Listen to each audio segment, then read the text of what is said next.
I never believed in the supernatural. But what happened that night on the edge of the Alaskan wilderness, in the frozen silence of the midnight air, still haunts me to this day. They say that out there, in the vast emptiness, something watches. Something that doesn't want to be found. And I learned that lesson the hard way. It started innocently enough, an assignment for work. A small research team needed someone to help set up equipment in a remote part of Alaska.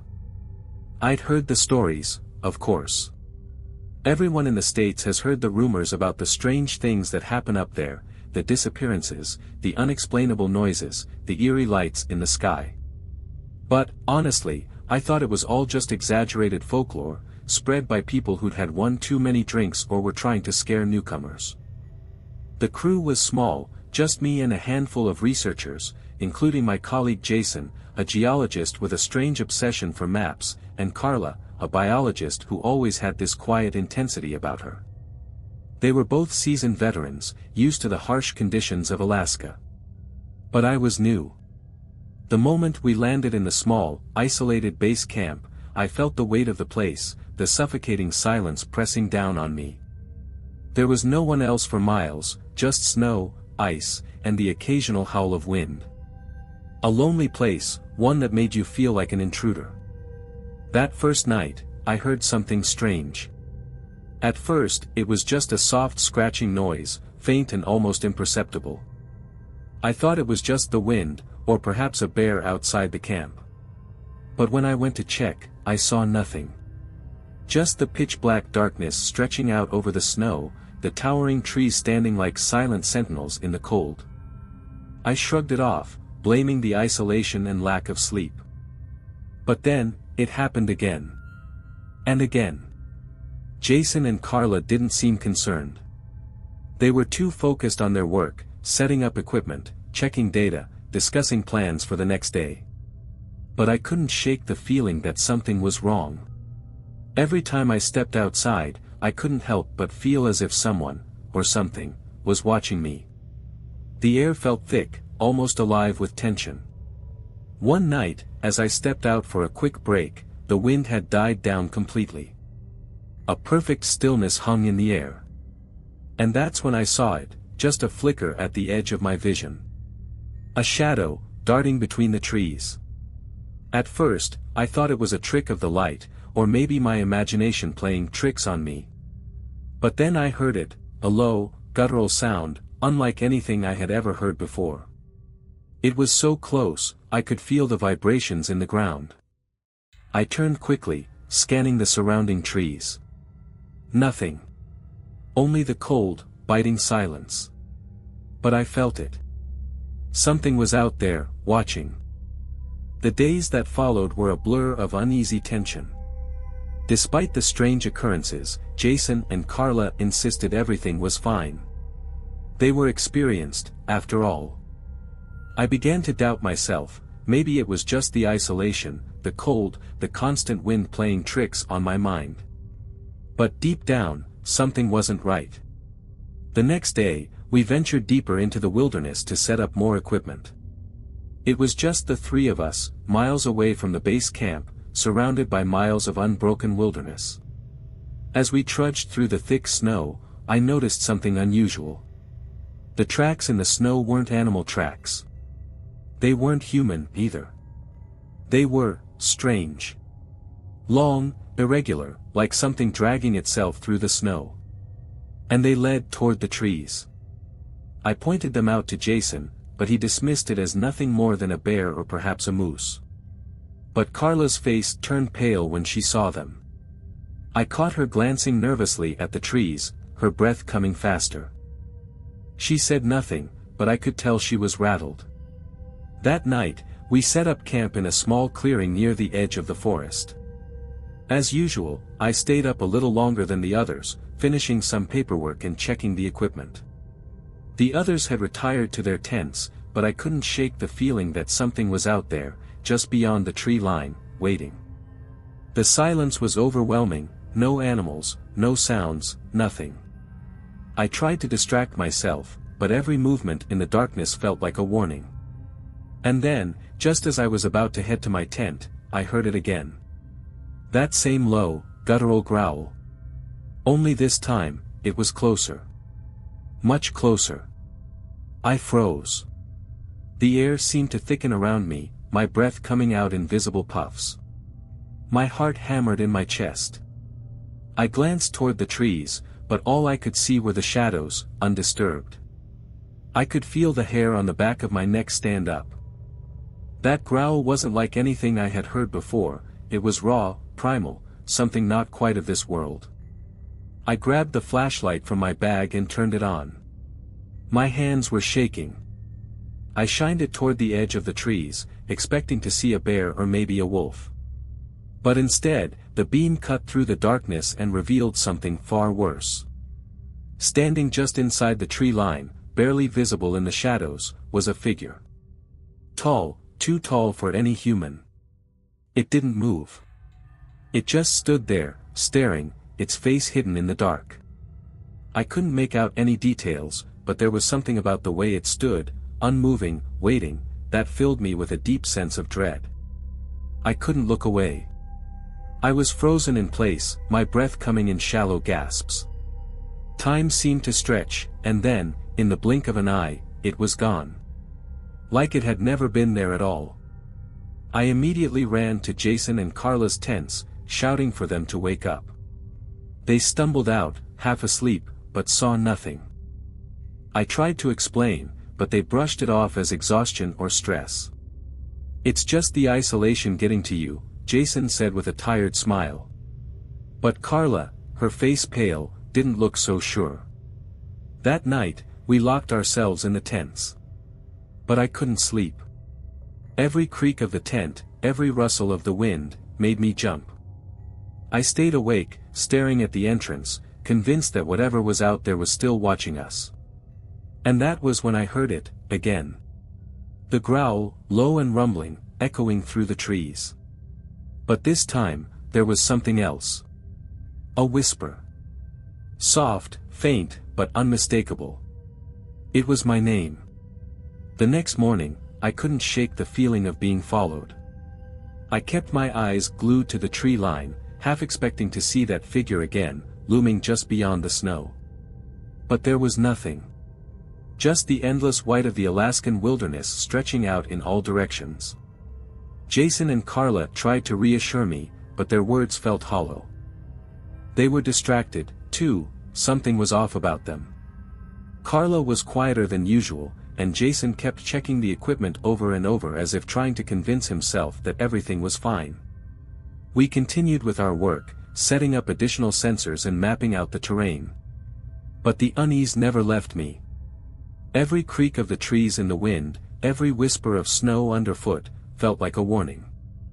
That night, as the shadows grew long and the temperature dropped, I made the decision to leave. It wasn't safe anymore. But before I could tell the others, something happened.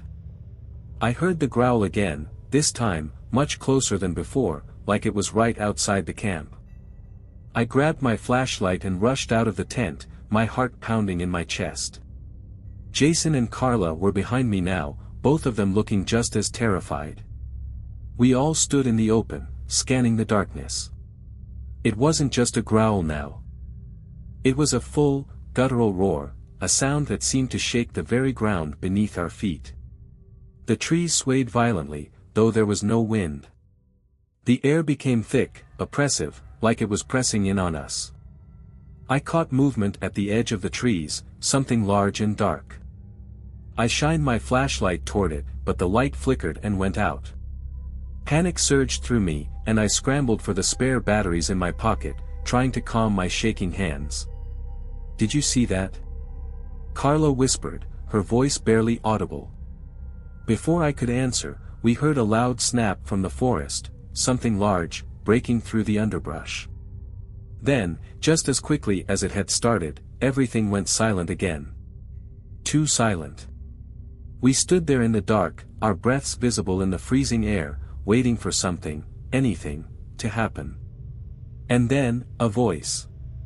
Not a whisper this time, but loud, clear. It was like it came from inside my mind, not from outside. "Leave. Now." I didn't hesitate. Without saying a word, I turned and ran back toward the tents. Carla and Jason followed, and we packed everything as quickly as we could.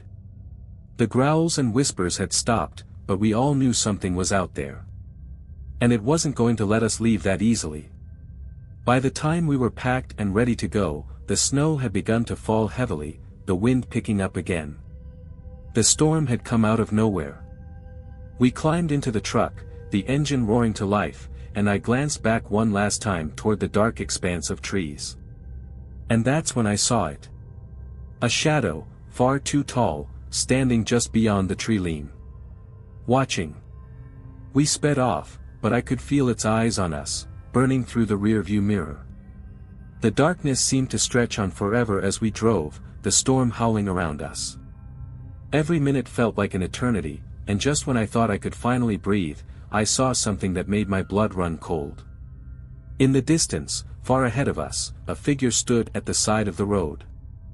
It was unmistakable, the same silhouette from the forest, tall, thin, its limbs stretched unnaturally long.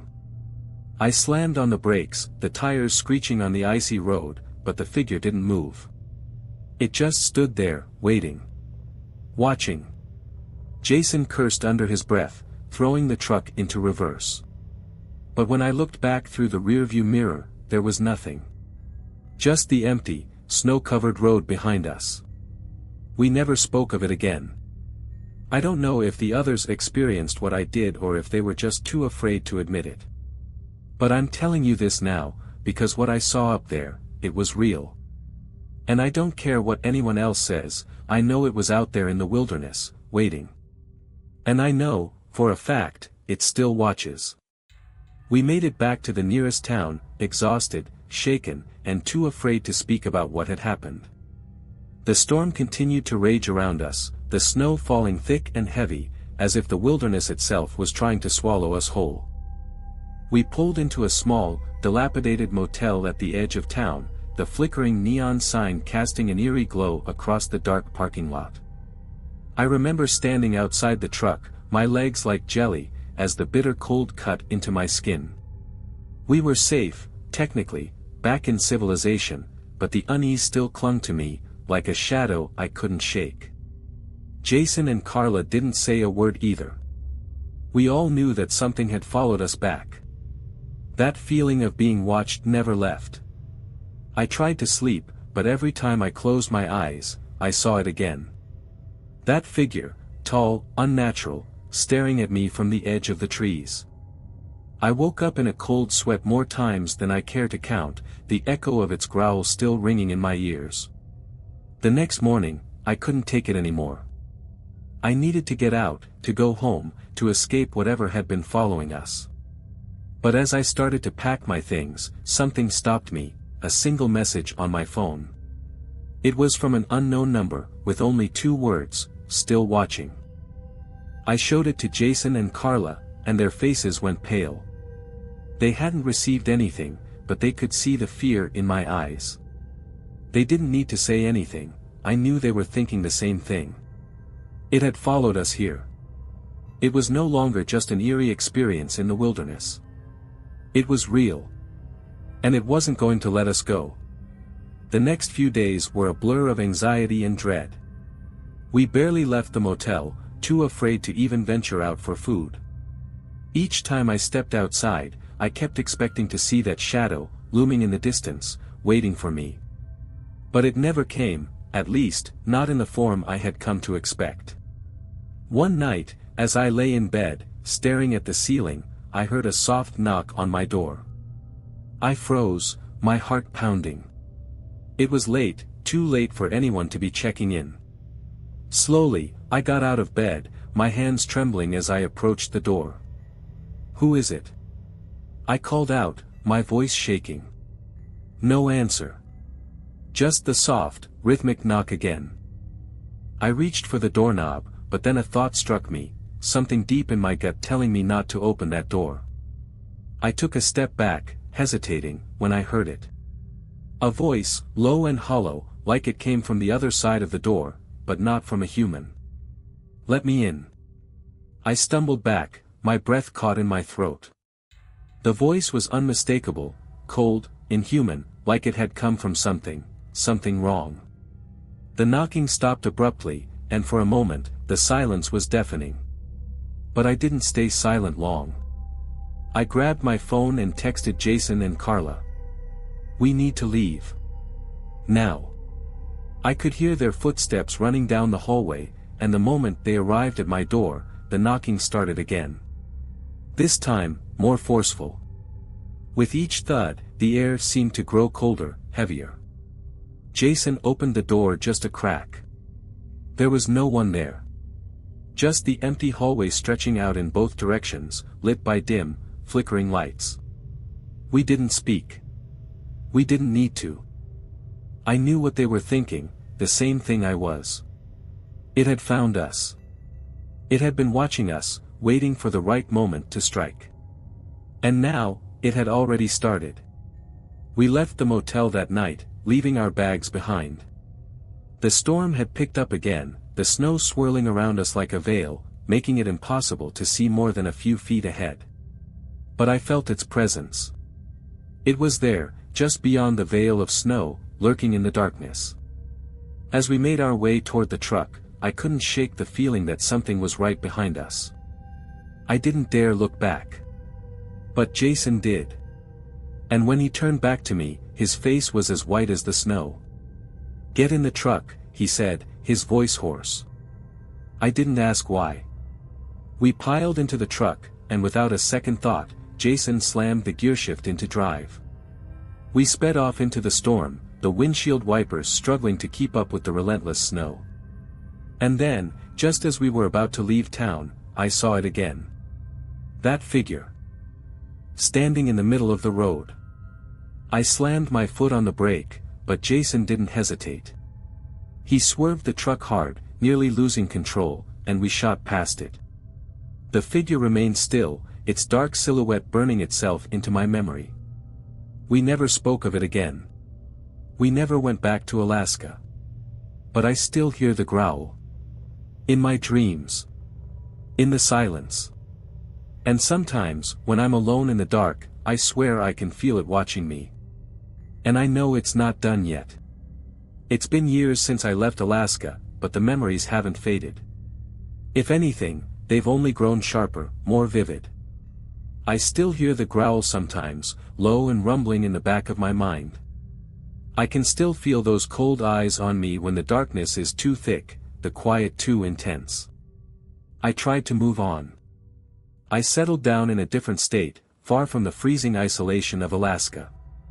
I took up a new job, made new friends, and tried to rebuild my life, but something about it never felt right. I couldn't escape the feeling that the thing from the wilderness had followed me, that it was just waiting for the right moment to finish what it had started. It wasn't until 2 months ago that everything came crashing down. I was at home, alone, one evening after work, when I noticed something strange on my front porch. At first, I thought it was a package, maybe a delivery that had been left behind. But when I went outside, I saw something far worse.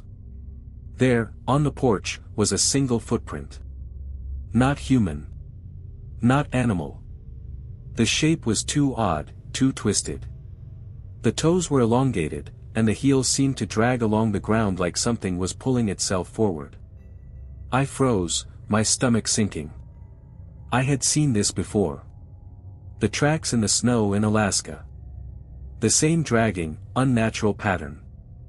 I ran inside and locked the door, but I couldn't shake the feeling that I wasn't alone. I checked every window, every corner of my house, but everything appeared normal. Nothing out of place. But I knew better than to trust my eyes. That night, I stayed awake, clutching a flashlight like it would somehow protect me.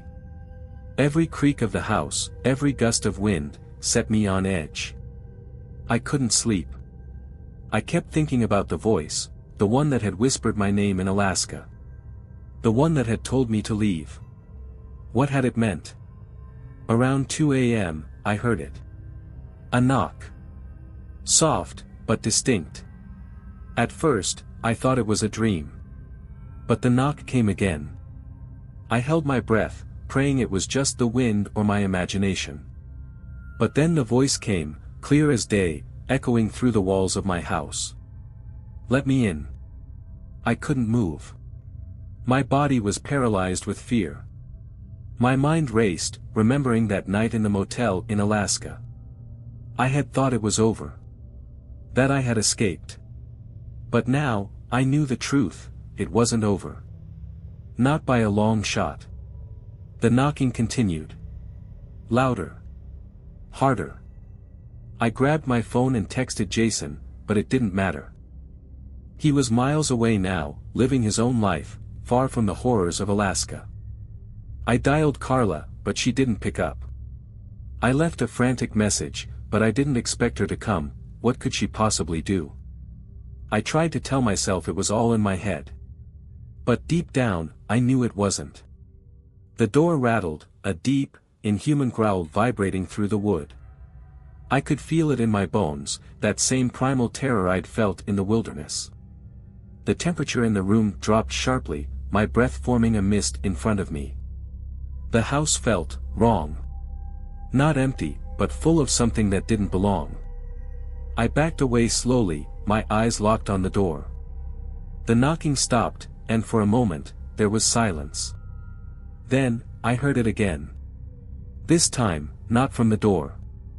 It was coming from inside the house. A slow, dragging sound. I knew what it was before I turned around. There, at the top of the stairs, stood the figure. Tall, too tall for any human. Its limbs stretched unnaturally long, the shadowy form barely visible in the dim light. But this time, there was no mistaking it, it was real. It was here. I bolted for the back door, wrenching it open with all my strength. The cold hit me like a slap to the face, but I didn't care. I ran, stumbling through the yard, not looking back. I don't know how long I ran, minutes, hours, maybe. My mind was a haze, my body moving on pure instinct. But when I finally stopped, I found myself standing on a desolate highway, the wind howling around me. I called the police, told them someone had broken into my house. But they didn't believe me. They couldn't. How could they? No one would ever believe the truth. The figure never followed me outside. But I know it's still out there, lurking. Watching. Waiting for me to slip up, to let my guard down. It's not gone. It's never gone. And now, every time I close my eyes, I know, just like in Alaska, that it's always there, waiting in the dark, just beyond my reach. And maybe it always will be. It's been a few weeks since I left my house behind, since I ran into the night, desperate to escape the shadow that's been following me since Alaska. I didn't stay in the city. I couldn't. Everywhere I went, I felt its eyes on me. That same feeling, like something was always just behind me, just out of view. I moved to a small town. Somewhere quieter. I thought that maybe, just maybe, the isolation would offer some peace. I thought that maybe I could start over. But deep down, I knew it was a lie. The shadow had followed me. The growls, the whispers, it was all still there, hidden in the silence, always lurking in the corners of my mind. And then, one morning, I saw it again. The footprint. I had thought it was just a memory, something I had made up in the chaos of my fear. But it was real. There, outside my door, in the soft dirt of the driveway, was that same twisted, dragging mark. The same unnatural shape, the same disturbing pattern. I froze, staring at it for what felt like hours, my heart hammering in my chest. I backed away from the door, retreating into the small house I had rented. But this time, it wasn't just the shadow. It was something worse. There were whispers in the air, faint, but unmistakable. I couldn't make out the words, but I knew it was trying to communicate with me. The same voice. The one I had heard in the wilderness. The one that had whispered my name. The one that had been with me since Alaska. I ran outside, not caring if anyone saw me. I needed to get away. I needed to leave before it caught me again. But as I reached the edge of the property, I felt a chill in the air, a sudden drop in temperature. The wind stopped completely. Everything became still. Too still. And then, through the trees at the edge of my yard, I saw it. That same figure. It was standing there, just like in Alaska, tall, unnaturally thin, its limbs stretched and grotesque. It wasn't moving. Just staring, its face hidden in the shadows of the trees. I couldn't see its eyes, but I could feel them. Cold, unblinking, watching me. I turned and ran. I didn't stop. I couldn't. I drove for hours, not caring where I was going, just trying to outrun it. To outrun whatever this thing was. The roads blurred, and my mind began to unravel. But even as I sped away, I couldn't shake the feeling that it was with me, that it was always with me. That night, I found myself in the middle of nowhere, my car running low on gas. There was nothing around me. Just endless fields and the dark, oppressive sky. I pulled off the road and tried to calm myself, my hands trembling as I tried to figure out what to do next. I knew I couldn't keep running forever. But I had no other choice. I was too afraid to stop. That's when I heard it. A knock. It came from outside the car, faint at first, but unmistakable. Knock. Knock. Knock. It was rhythmic, deliberate. Like it had all the time in the world. I froze, my eyes glued to the rearview mirror. I didn't want to look behind me, but I couldn't stop myself. And then I saw it. A shadow, large and looming, moving along the side of the car. The figure was there, just outside my window, tall and thin, its twisted limbs moving with an unnatural, jerking motion. I couldn't breathe. The window. The knocking. The whispering. It was all too much. I knew then that it wasn't just a shadow anymore. It was here. It was real. And it wasn't leaving me alone. I didn't look back. I slammed my foot on the gas and sped off into the night. The headlights of my car barely cut through the thick darkness, but I didn't care. I couldn't stop. The figure had been right outside my window. Its breath fogging up the glass. And now, I know. It's never gone. It's still with me. And this time, I'm not running anymore. I've stopped running. The moment I realized it, I stopped trying to escape. Because I know now, deep in my bones, that it's futile. No matter where I go, no matter how far I travel, it will always be there. It has been with me since Alaska, and it will follow me until the end. It's not just a shadow. It's something more. Something ancient. Something that waits for the right moment to strike. I've learned to live with it. To accept that it's always around me, just beyond the corner of my vision. Its presence is constant, like the air I breathe, invisible yet suffocating. I don't see it anymore, at least, not like I did in the beginning. But I feel it. Every second of every day. The cold that seeps into my bones. The whispers that drift on the edge of silence. The feeling of eyes, always watching. I've tried to tell others. I've tried to explain what happened in Alaska, what I saw, what I felt. But they don't understand. They think I'm crazy. They think I've just had too much trauma, too many sleepless nights. I've seen their faces as I speak, half sympathy, half fear. No one wants to believe in something like that. It's too easy to dismiss it as a nightmare or a bad memory. But I know the truth. And that truth is something that will stay with me for the rest of my life. Sometimes, I feel it getting closer. I'll hear the growl, soft at first, like it's testing the waters. Then louder. More desperate.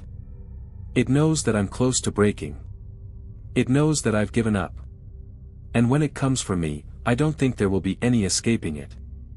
I don't know what it wants. I don't know why it chose me. But I know that it's not going to stop until it has what it came for. Every night, when I close my eyes, I can still hear that voice, low and hollow, whispering my name. I think about the people I left behind. Jason. Carla. I wonder if they feel it too. If it followed them, too. I haven't spoken to them in years. I don't even know if they're alive anymore. But I know one thing. It's here. It's with me. And it will never leave. And maybe, just maybe, there's no escape from it. No matter how far you run. It waits. And I can feel it.